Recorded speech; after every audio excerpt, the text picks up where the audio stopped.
Meu nome é Pedro Acorce, sou volante do Sub-20 do Guarani.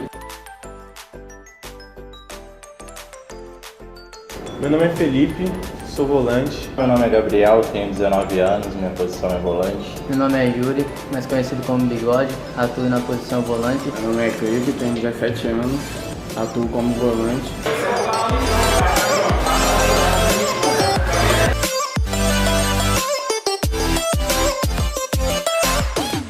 Minha expectativa para a Copinha é de fazer um bom campeonato, apresentar um bom futebol. Nossa equipe pode fazer uma ótima Taça São Paulo.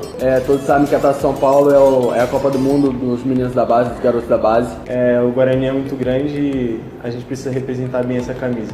Com o DNA do Guarani, um futebol que o torcedor está acostumado a ver. Vai ter muita raça, muita dedicação e essa é a minha expectativa, colocar o coração na ponta da esteira e fazer um excelente trabalho.